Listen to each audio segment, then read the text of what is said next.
नमस्कार साथियों, स्वागत है आप सभी का टीचिंग अच्छ पर। चलिए आज हम बात करने वाले हैं मनोवैज्ञानिक के कुछ चुनिंदा प्रश्नों के बारे में। तो चलिए देखते हैं, इनका अभ्यास करेंगे आज हम। तो चलिए शुरू करते हैं आज की क्लास। आज का पहला प्रश्न है, पुनर्बलन का सिद्धांत से संबंधित है, यानी कि किससे संबंधित है पुनर्बलन का सिद्धांत। तो चलिए ऑप्शन है आपके पास में पावलोव, थॉर्नडाइक, कोहलबर्ग या स्किनर। तो चलिए राइट आंसर क्या हो जाएगा इसका? राइट आंसर हो जाएगा स्किनर। चलिए नेक्स्ट प्रश्न देखते हैं। अगला प्रश्न है, सीखने का अंतर्दृष्टि सिद्धांत किसने दिया था? सीखने का जो अंतर्दृष्टि सिद्धांत था वो किसने दिया था? तो विकासवादी था, व्यवहारवादी था, रचनावादी था या संज्ञानवादी था? बताइए, विकासवादी था, व्यवहारवादी था, रचनावादी था या संज्ञानवादी था? तो राइट आंसर हो जाएगा ऑप्शन नंबर बी, व्यवहारवादी। नेक्स्ट प्रश्न है, सूझ क्रमिक तथा क्रमबद्ध होती है, यह किसने कहा था? कोहलर ने, बर्दीमर ने, कोफ्फा ने या फिर डंकन ने? बताइए, सूझ क्रमिक तथा क्रमबद्ध होती है किसने कहा था? तो राइट आंसर हो जाएगा ऑप्शन नंबर डी, डंकन ने। नेक्स्ट प्रश्न है, अधिगम के संकलन सिद्धांत के प्रतिपादक थे? अधिगम के संकलन सिद्धांत के प्रतिपादक थे? गेने थे, टॉलमैन थे, स्किनर थे या हॉल थे? बताइए कौन सा होगा आंसर? तो राइट आंसर हो जाएगा इसका ऑप्शन नंबर ए, गेने। चलिए नेक्स्ट प्रश्न है, पावलोव द्वारा कुत्ते पर किए गए प्रयोगों में अस्वाभाविक उद्दीपक निम्नांकित में से कौन सा था? पावलोव ने जो कुत्ते पर प्रयोग किया था उसमें अस्वाभाविक उद्दीपक कौन सा था? घंटी की आवाज, भोजन, लार स्राव करना या फिर इनमें से कोई नहीं? तो राइट आंसर हो जाएगा भोजन। नेक्स्ट प्रश्न है, पावलोव द्वारा कुत्ते पर किए गए प्रयोगों में अनुबंधित उद्दीपक निम्नांकित में से कौन सा था? तो घंटी की आवाज थी, भोजन था या लार स्रावना था या इनमें से कोई नहीं? तो राइट आंसर हो जाएगा ऑप्शन नंबर ए, घंटी की आवाज। नेक्स्ट प्रश्न है, पावलोव ने सीखने के अनुबंध प्रतिक्रिया सिद्धांत का प्रतिपादन किस पर प्रयोग करके किया था?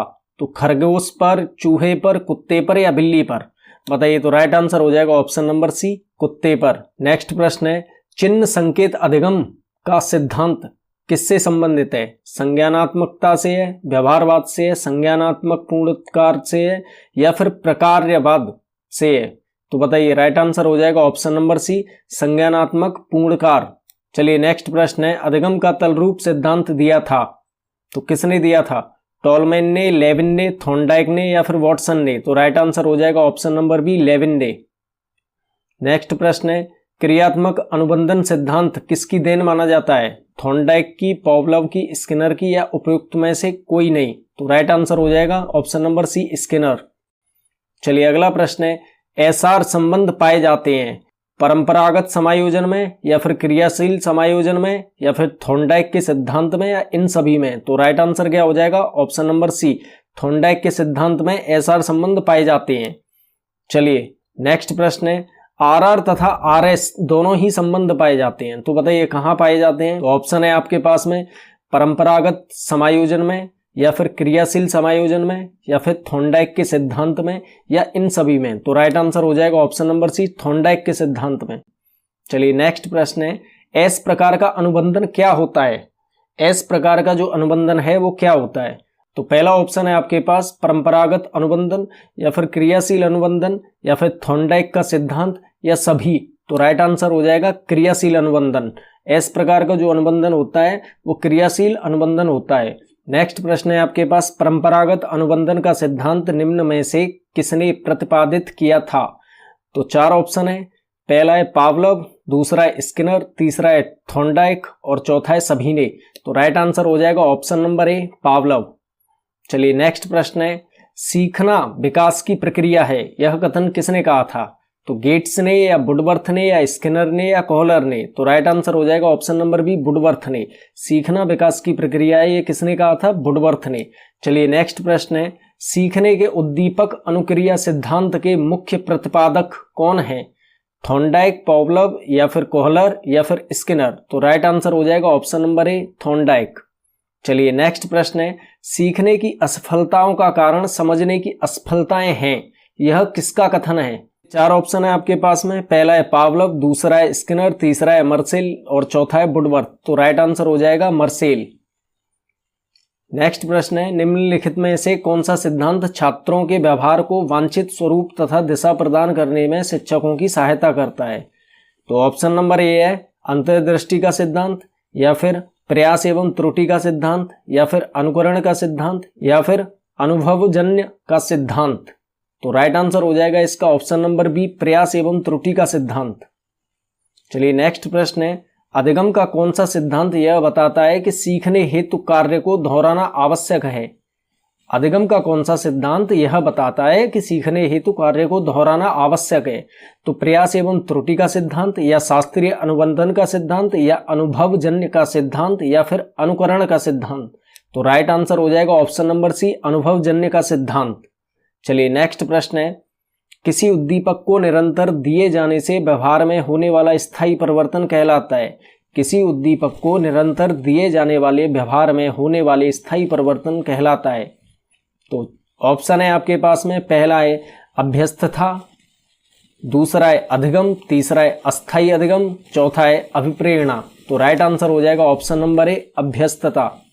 चलिए नेक्स्ट प्रश्न है, व्यवहार में होने वाले स्थायी परिवर्तन जो अभ्यास के कारण होते हैं को कहा जाता है? तो चार ऑप्शन है आपके पास में, पहला है सीखना, दूसरा है सोचना, तीसरा है क्रिया करना और चौथा है कल्पना करना। तो राइट आंसर हो जाएगा सीखना। चलिए नेक्स्ट क्वेश्चन है, गेने निम्नलिखित में से किससे संबंधित है? गेने जो था वो किससे संबंधित था? तो पहला ऑप्शन है आपके पास में अधिगम का श्रेणी क्रम, दूसरा ऑप्शन है आपके पास अधिगम के सिद्धांत, तीसरा ऑप्शन है अधिगम का मूल्यांकन, या फिर चौथा ऑप्शन है अधिगम का प्रबंधन। तो राइट आंसर हो जाएगा ऑप्शन नंबर ए, अधिगम का श्रेणी क्रम। नेक्स्ट क्वेश्चन है, निम्नलिखित में से कौन सी विशेषता परिपक्वता को अधिगम से अलग करती है? तो चार ऑप्शन है आपके पास में, यह एक वास्तविक क्रिया है, या फिर यह अभ्यास पर निर्भर करती है, या फिर यह प्रेरकों पर निर्भर करती है, या फिर यह जीवन पर्यंत चलने वाली प्रक्रिया है। तो राइट आंसर हो जाएगा ऑप्शन नंबर बी, यह अभ्यास पर निर्भर करती है। चलिए अगला क्वेश्चन है, अंतर्दृष्टि अर्थात सूझ के द्वारा सीखने का सिद्धांत गेस्टाल्टवादी मनोवैज्ञानिक की देन है। यह सिद्धांत किसके लिए सर्वाधिक उपयोगी है? ऑप्शन है आपके पास में मंद बुद्धि बालकों के लिए, या फिर तीव्र बुद्धि बालकों के लिए, या फिर पागलों के लिए, या फिर अनपढ़ों के लिए। तो राइट आंसर हो जाएगा तीव्र बुद्धि बालकों के लिए, option number B is the right answer.